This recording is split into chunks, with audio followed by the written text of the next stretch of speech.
Kembali lagi bersama saya di RIT Channel. Pada kesempatan kali ini, saya akan membahas tentang soal dan pembahasan seleksi PPS, Panitia Pemungutan Suara, dan PPK, Panitia Pemilihan Kecamatan, Pilkada 2024. Langsung saja kita ke contoh soal dan pembahasannya. Soal nomor 1. Partai politik dan atau gabungan partai politik yang mengusulkan pasangan calon dan pasangan calon perseorangan dilarang menerima sumbangan atau bantuan lain untuk kampanye yang berasal dari pihak di bawah ini, kecuali A. Sumbangan perseorangan. B. Negara asing, lembaga swasta asing, lembaga swadaya masyarakat asing dan warga negara asing. C. Badan usaha milik negara, badan usaha milik daerah dan badan usaha milik desa atau sebutan lain. D. Penyumbang atau pemberi bantuan yang tidak jelas identitasnya.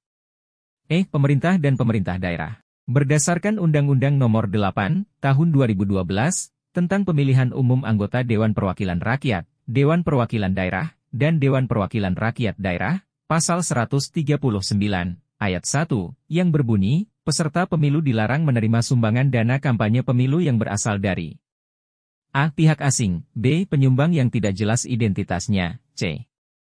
Pemerintah, pemerintah daerah, badan usaha milik negara, dan badan usaha milik daerah, atau D. Pemerintah desa dan badan usaha milik desa. Jadi sumber dana bantuan kampanye yang diperbolehkan adalah selain dari ketentuan di atas yakni A. Sumbangan perseorangan.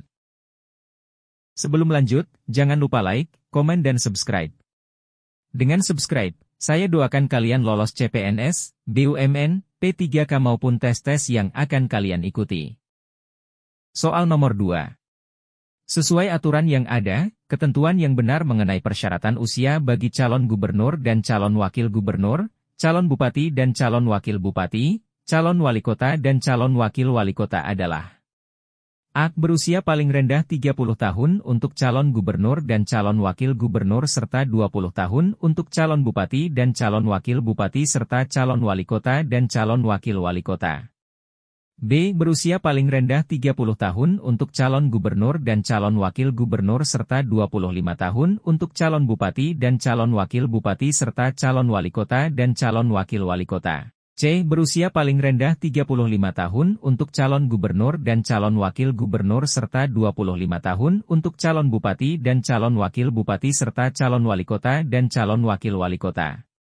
D. Berusia paling rendah 35 tahun untuk calon gubernur dan calon wakil gubernur serta 30 tahun untuk calon bupati dan calon wakil bupati serta calon wali kota dan calon wakil wali kota. E. Berusia paling rendah 50 tahun untuk calon gubernur dan calon wakil gubernur serta 45 tahun untuk calon bupati dan calon wakil bupati serta calon wali kota dan calon wakil wali kota. Berdasarkan PKPU Nomor 3, Tahun 2017, tentang pencalonan pemilihan gubernur dan wakil gubernur, bupati dan wakil bupati dan atau wali kota dan wakil wali kota, Pasal 4 Ayat 1, poin D yang berbunyi, berusia paling rendah 30 tahun untuk calon gubernur dan wakil gubernur dan 25 tahun untuk calon bupati dan wakil bupati atau calon wali kota dan wakil wali kota terhitung sejak penetapan pasangan calon. Jadi jawaban yang tepat adalah B. Berusia paling rendah 30 tahun untuk calon gubernur dan calon wakil gubernur serta 25 tahun untuk calon bupati dan calon wakil bupati serta calon wali kota dan calon wakil wali kota. Soal nomor 3. Dalam melakukan pemutakhiran data pemilih yang bersumber dari daftar pemilih tetap pemilihan umum terakhir dengan mempertimbangkan DP4 yang dilakukan oleh PPS harus selesai selama A. 20 hari. B. 30 hari. C. 15 hari. D. 14 hari. E. 7 hari. Dalam melakukan pemutakhiran data pemilih yang bersumber dari daftar pemilih tetap pemilihan umum terakhir dengan mempertimbangkan DP4 yang dilakukan oleh PPS harus selesai selama 14 hari. Jadi jawaban yang tepat adalah D. 14 hari. Soal nomor 4. Sebagaimana tertuang dalam Undang-Undang Pilkada, tahapan pilkada terdiri dari tahapan persiapan dan penyelenggaraan. Berikut ini yang tidak termasuk dalam tahapan penyelenggaraan adalah A. Penghitungan suara dan rekapitulasi hasil perhitungan suara. B. Pelaksanaan pemungutan suara. C. Penetapan calon terpilih. D. Pelaksanaan kampanye. Pemutakhiran dan penyusunan daftar pemilih. Sesuai PKPU Nomor 2, Tahun 2024, tentang tahapan dan jadwal pemilihan gubernur dan wakil gubernur, bupati dan wakil bupati, serta wali kota dan wakil wali kota tahun 2024. Tahapan penyelenggaraan terdiri dari 1. Pemenuhan persyaratan dukungan pasangan calon perseorangan, Minggu, 5 Mei 2024 hingga Senin, 19 Agustus 2024. 2. Pengumuman pendaftaran pasangan calon, Sabtu, 24 Agustus 2024 hingga Senin, 26 Agustus 2024. 3. Pendaftaran pasangan calon, Selasa, 27 Agustus 2024 hingga Kamis, 29 Agustus 2024. 4. Penelitian pasangan calon, Selasa, 27 Agustus 2024 hingga Sabtu, 21 September 2024. 5. Penetapan pasangan calon, Selasa, 22 September 2024 hingga Sabtu, 22 September 2024. 6. Pelaksanaan kampanye, Rabu, 25 September 2024 hingga Sabtu, 23 November 2024. 7. Pelaksanaan pemungutan suara, Rabu, 27 November 2024 hingga Rabu, 27 November 2024. 8. Penghitungan suara dan rekapitulasi hasil penghitungan suara, Rabu, 27 November 2024 hingga Senin, 16 Desember 2024. Jadi yang tidak termasuk dalam tahapan penyelenggaraan adalah pemutakhiran dan penyusunan daftar pemilih karena termasuk ke dalam tahapan persiapan. Soal nomor 5. Berikut ini, pernyataan yang tidak sesuai tentang PPS sesuai Undang-Undang Pilkada adalah: A. Anggota PPS berjumlah 3 orang. B. Anggota PPS diangkat dan diberhentikan oleh KPU. C. PPS berkedudukan di desa atau kelurahan atau sebutan lainnya.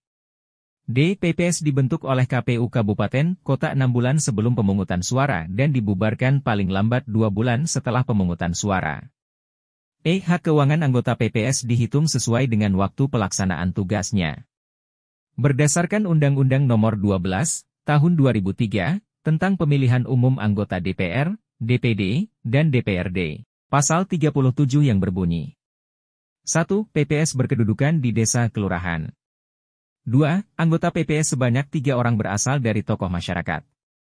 3. Anggota PPS diangkat dan diberhentikan oleh PPK atas usul kepala desa atau kepala kelurahan. 4. Tugas dan wewenang PPS adalah: A. Melakukan pendaftaran pemilih. B. Mengangkat petugas pencatat dan pendaftar. C. Menyampaikan daftar pemilih kepada PPK. D. Membentuk KPPS. Melakukan rekapitulasi hasil penghitungan suara dari seluruh TPS dalam wilayah kerjanya dan F. Membantu tugas PPK. Jadi jawaban yang paling tepat adalah B. Anggota PPS diangkat dan diberhentikan oleh KPU. Soal nomor 6. Berdasarkan PKPU Nomor 2, Tahun 2024 tentang jadwal dan tahapan pemilihan gubernur dan wakil gubernur, bupati dan wakil bupati serta wali kota dan wakil wali kota tahun 2024. Tahapan kampanye akan dilaksanakan pada tanggal A. 23 September 2024 hingga 23 November 2024. B. 24 September 2024 hingga 23 November 2024. C. 25 September 2024 hingga 23 November 2024. D. 26 September 2024 hingga 23 November 2024. 30 Juli 2024 hingga 23 September 2024. Berdasarkan PKPU Nomor 2, Tahun 2024 tentang jadwal dan tahapan pemilihan gubernur dan wakil gubernur, bupati dan wakil bupati serta wali kota dan wakil wali kota tahun 2024, tahapan kampanye akan dilaksanakan pada Rabu, 25 September 2024 hingga Sabtu, 23 November 2024. Jadi jawaban yang tepat adalah C, 25 September 2024, 23 November 2024. Soal nomor 7. Mahkamah Konstitusi, MK, memutuskan perkara perselisihan sengketa hasil pemilihan, paling lama. A. 60 hari kerja sejak diterimanya permohonan. B. 30 hari kerja sejak diterimanya permohonan. C. 35 hari kerja sejak diterimanya permohonan. D. 14 hari kerja sejak diterimanya permohonan. 45 hari kerja sejak diterimanya permohonan. Mahkamah Konstitusi, MK, memutuskan perkara perselisihan sengketa hasil pemilihan, paling lama 45 hari kerja sejak diterimanya permohonan. Hal tersebut sesuai dengan pasal 157, ayat 8 Undang-Undang Pilkada. Jadi jawaban yang tepat adalah E, 45 hari kerja sejak diterimanya permohonan. Soal nomor 8. Dalam menjalankan tugasnya, PPS bertanggung jawab kepada A. Kepala Desa, B. KPU, C. PPK, D. Kepala Desa, E. KPU Kabupaten Kota melalui PPK. Dalam menjalankan tugasnya, PPS bertanggung jawab kepada KPU Kabupaten Kota melalui PPK. Jadi jawaban yang tepat adalah E. KPU Kabupaten Kota melalui PPK. Soal nomor 9. Dalam hal presiden dan wakil presiden berhalangan, maka pelantikan gubernur dan wakil gubernur terpilih dilakukan oleh A. Ketua MPR, B. Ketua DPRC, Ketua MA, D. Ketua KPU, E. Menteri. Berdasarkan Perpres nomor 167, tahun 2014 tentang tata cara pelantikan gubernur, bupati dan wali kota pasal 3, ayat 3, yang berbunyi, dalam hal presiden dan wakil presiden berhalangan, pelantikan gubernur dilaksanakan oleh menteri. Jadi jawaban yang tepat adalah E. Menteri. Soal nomor 10.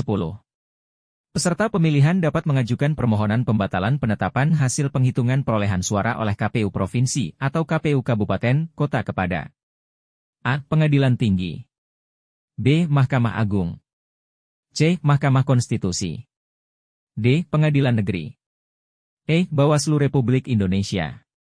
Berdasarkan ketentuan Undang-Undang Nomor 7, Tahun 2017, PHPU mencakup PHPU anggota DPR, DPD, dan DPRD serta PHPU Presiden dan Wakil Presiden.